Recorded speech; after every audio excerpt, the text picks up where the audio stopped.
How many games with black am I going to get? This is ridiculous. We got to get some games with white. Let's play knight f6.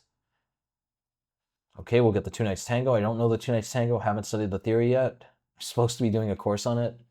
But yeah, it's tricky. All right, we'll play bishop b4 here. Go into a Bogo Indian. Take. Knight takes castle. Is going to play d6 and e5.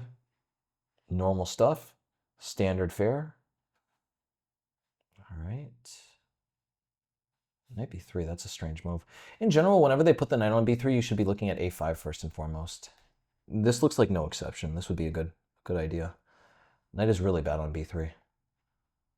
Now if he plays d5, knight b4, a3, I have knight a6. I can reroute to c5. Though I guess in that position he can actually take here, so maybe that doesn't work. If d5, we'll probably play knight e7 then. Or knight b8 to go to d7, c5. Yeah, d5, knight b8 actually looks best. There, that can't be good. That definitely can't be good. Let's play e4 here. Push the knight back. I'm going to play queen e7 next. We have a lot of play here. e3, I'll play knight b4. Going to get the knight into d3.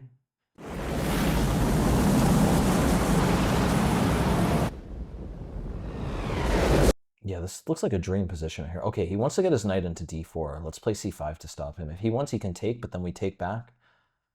He's losing a really critical pawn in his structure here. Knight b4, we even have c5 here. Just push his knight over to the edge. I don't think he's going to have much pressure on this d-pawn. Yeah, let's play...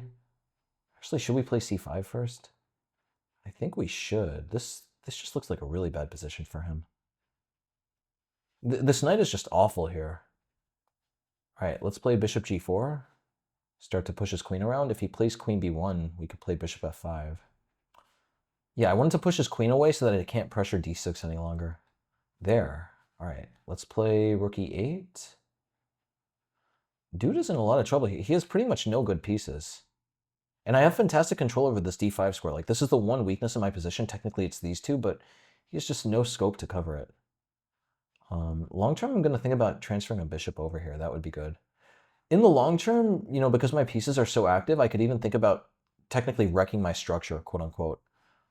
It wouldn't be that bad, though, because I would have all the pieces that are going to be the ones getting active from it. So, yeah, rook d8 to play d5 looks very good here.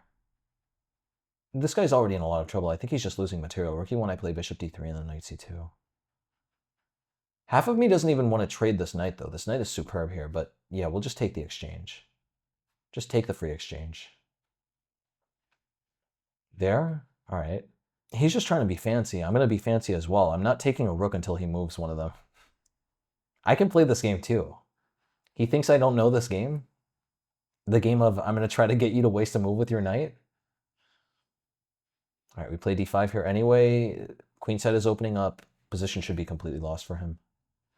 He is finally getting a square for his knight, but there's little else for him to be happy about. He plays knight c4, we can take, we could play rook d3.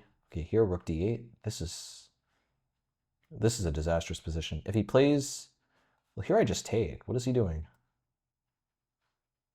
That's it. It's definitely clicking the resign button. Okay. All right, can we get a bird now? Can we please get a bird? I just want a bird game, please. How many? This is unbelievable. Literally, like, of the past 20 rapid games, I think 19 of them, not 19, but something like 15 of them have been black. It's a conspiracy. Okay, we'll play the Leningrad. We'll get a Leningrad game going. Knight f6, g6, bishop g7. Queen c2. I don't even know what queen c2 is about. Okay, I guess he's playing e4.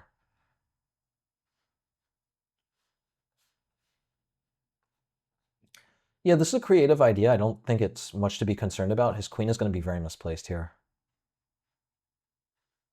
All right, here we could take. I could play c6 and d5. Also c5 even makes sense.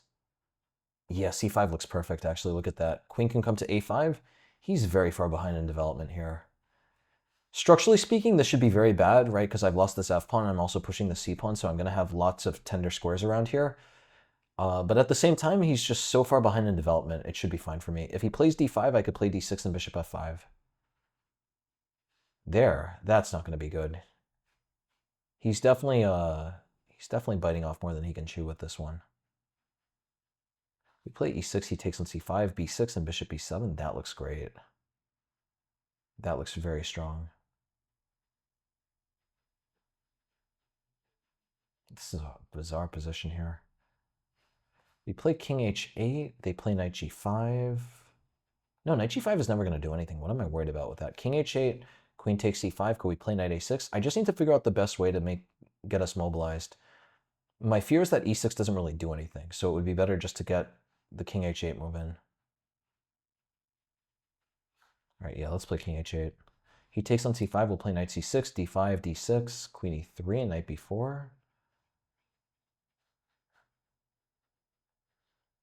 This is really, really strange stuff. Okay, here half of me wants to play d5, but actually, what makes the most sense? Should we play d6 first?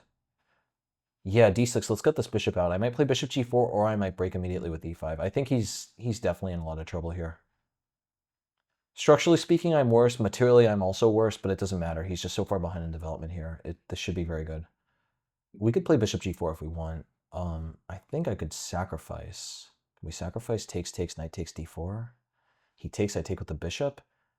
I have fantastic compensation there, but maybe I don't have enough. We play e5, they take. I take with the knight, takes, bishop takes. That's a strange position. I think that works. Oh, no. No. I was just seeing a move ahead. Oh, that's so silly. Yeah, that hasn't happened to me in literally like 10 years. That happened to me once in a tournament. Guys, what had happened, I was looking at this position in my head with e5 and takes, and I just played it. I just played it one move too soon. Because the idea is if d5 here, we play knight d4 and things are going well. All right, I guess that's that game. We're gonna get another one. The good news is that if I blunder quickly as black, then we just get a bird. How many? What is going on here? Okay, I'm aborting now. Please give me a white game, chess.com. This is ridiculous. Thank you. Literally.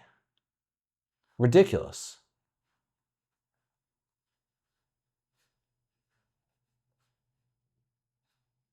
All right, this is weird. Bishop b7. We can definitely play bishop b5 here. Maybe I was supposed to play bishop b5 and move sooner. Where's our bishop going to go actually here? I haven't looked at this exact position, truth be told. What could we do here? We could definitely play bishop b5. I'm not sure if it's that good. Bishop d3 looks fine.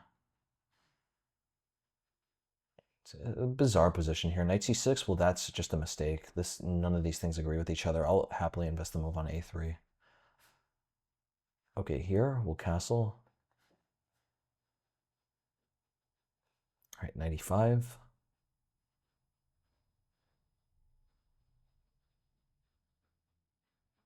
This is a strange position, isn't it? Here already knight g4. This looks good. It looks like he's in a lot of trouble here. If knight e4, I have knight h6 with queen g4 ideas. Okay, wait, maybe that doesn't work yet. His knight can come to g6. But it's getting close to working. He's in a bit of trouble already. Let's play knight c3. Let's unlock this. f5. No, come on, that can't be good, man. What are you doing? What are you, dude? That is not going to be good. Let's play knight e5. This is a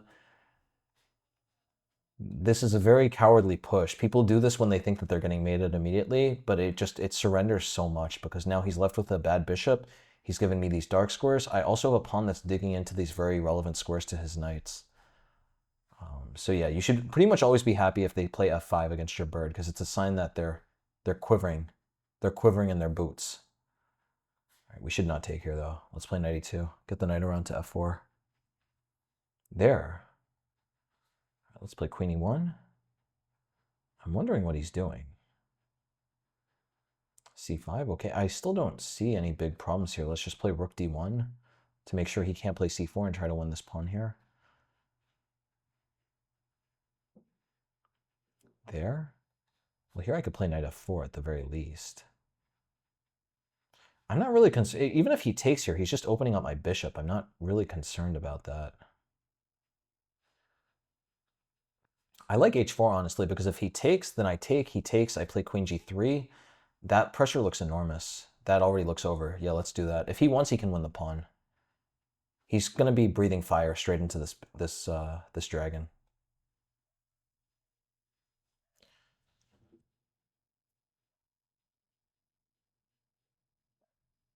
Yeah, I think dude sees the writing on the wall. And the thing here is now if he plays h5 to stop my push, now I can take and play queen g3.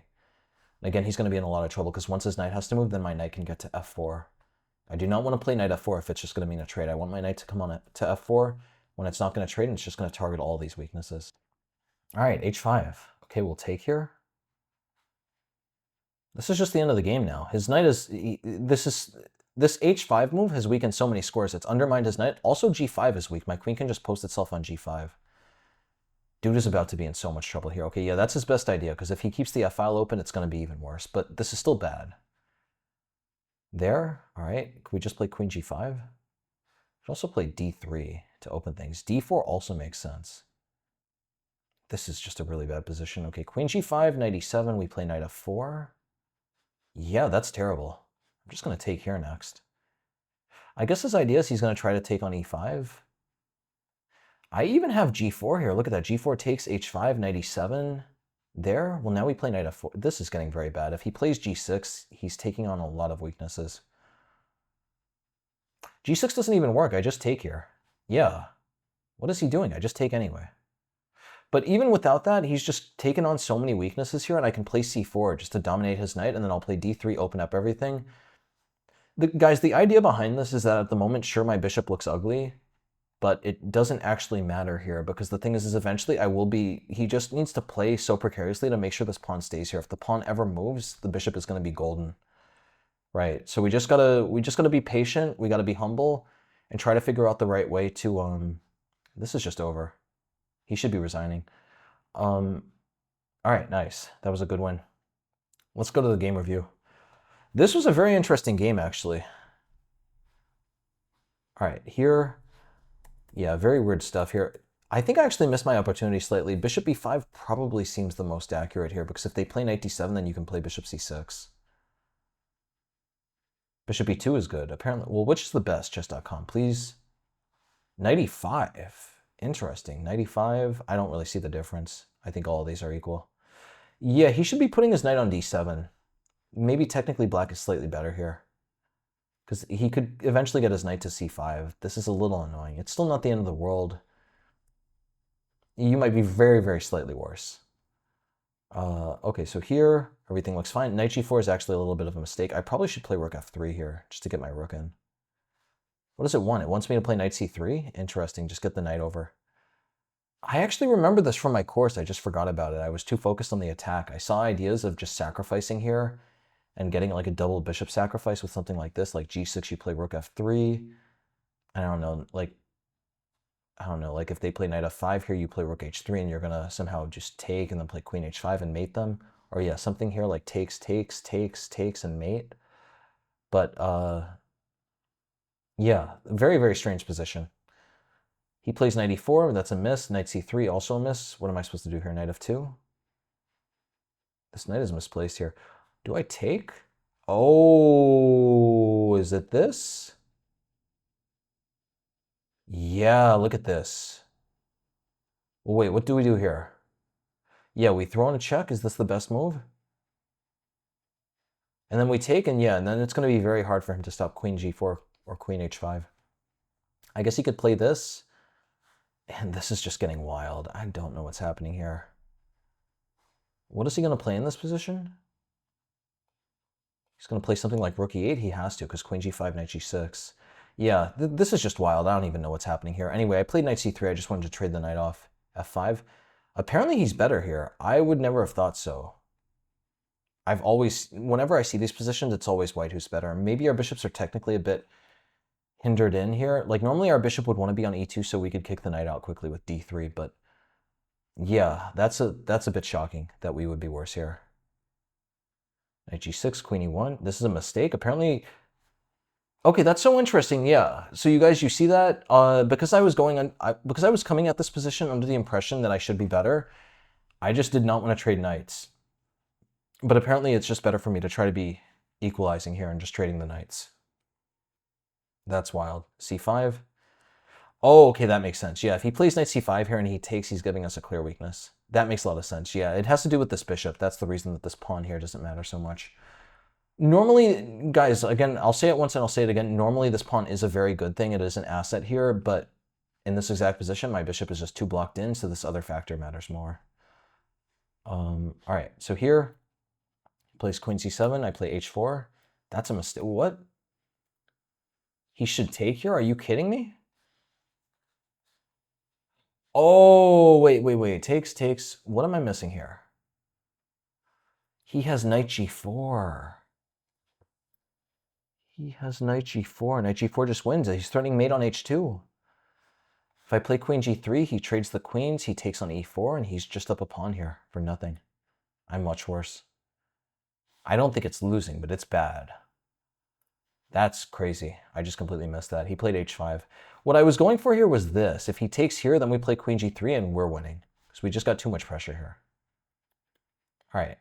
So I just missed knight g4. Anyway, so here, h5, and now we take. Yeah, now he's doing very badly.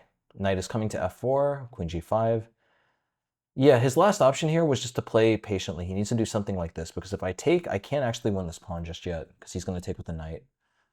And he's fine here. So instead, I would have to build up the pressure with something like knight g3. Yeah.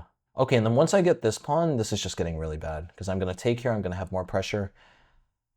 Yeah.